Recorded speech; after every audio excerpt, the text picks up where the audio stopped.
Good morning, Paul. Today is Wednesday, October 11th, and here's the heads up brief for today.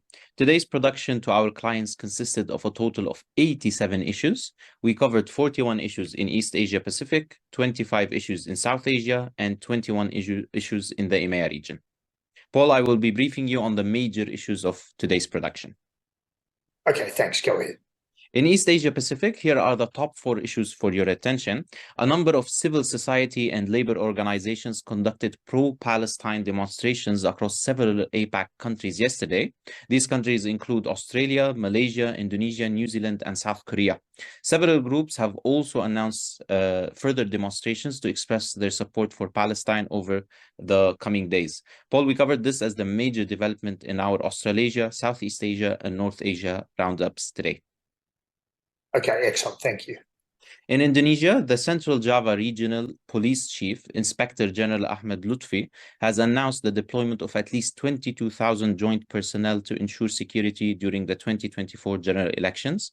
Lutfi announced that authorities had established a cooling system task force to manage increasing tensions ahead of the election period. In addition to the joint personnel, security will be maintained across more than 117,000 polling stations across Central Java. As a wee little Australian, it's hard to get your head around the magnitude of such a challenge for the inspector. Go ahead. In Thailand, the Thailand Meteorological Department has issued an urgent weather warning for 44 provinces, including northern, eastern, and central regions, as well as Bangkok. Heavy rainfall is expected to affect 80% of these areas, along with strong winds and the potential for flash floods. When? Over what time period? In the next coming days. Okay, we drove through some massive rain coming up to meetings in Bangkok today from heading in from the south. Thank you. Go ahead. In China, China announced yesterday that its Belt and Road Initiative infrastructure project has generated $2 trillion in contracts worldwide. A white paper from the State Council also revealed that countries participating in the BRI owe over $300 billion to China's Export-Import Bank. Okay, which State Council are we referring to? I'll have to check that, Paul, but I think it's the State Council of Beijing. Okay, that's what I think, but I'm not sure. Go ahead. Continue the brief.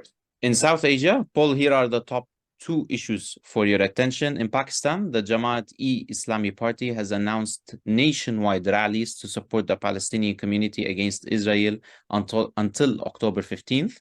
Along with the rallies, the GI will also conduct events in educational institutions and collect funds to support the Palestinian community. Paul, we covered this as the major development in our South Asia roundup today. Okay, thanks.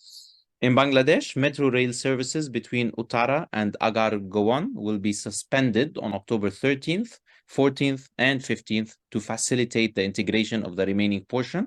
The systems for the Uttara to Agar Gowan will be integrated with the Agar Gowan to Motijheel sections of the MRT Line 6 during these 3 days. Okay, thank you. In EMEA, Paul, I'll brief you on the top 3 issues of our production today. In Finland, the Baltic Connector marine gas pipeline between Finland and Estonia was shut down on October 8th due to an unusual drop in pressure.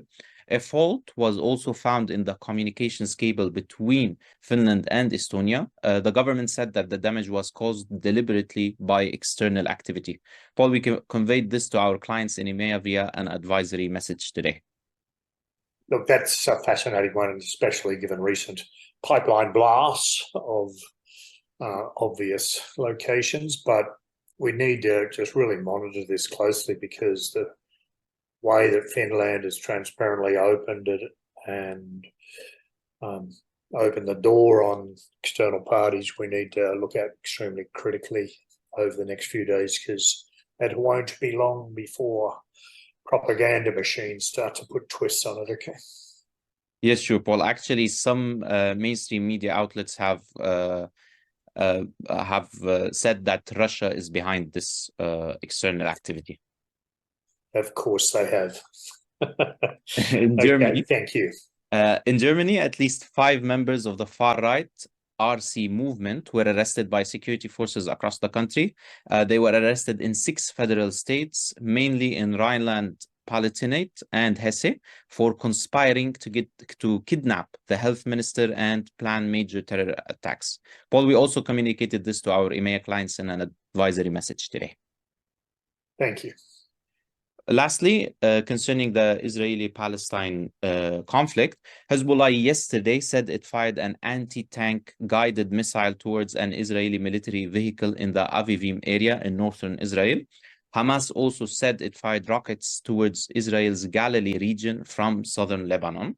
Israel claims the rockets were intercepted and 2 Hezbollah facilities were destroyed. Also, the U.S. has said it may send a second aircraft carrier to Israel, and Washington has also warned Iran not to get involved in the war. Kataib Hezbollah in Iraq has said it will attack the bases of the U.S. in Iraq with its special forces, missiles, and drones if the U.S. intervenes in the conflict. Also, Yemen's Houthi movement has also warned of attacks against U.S. interests if Washington involves itself in the conflict.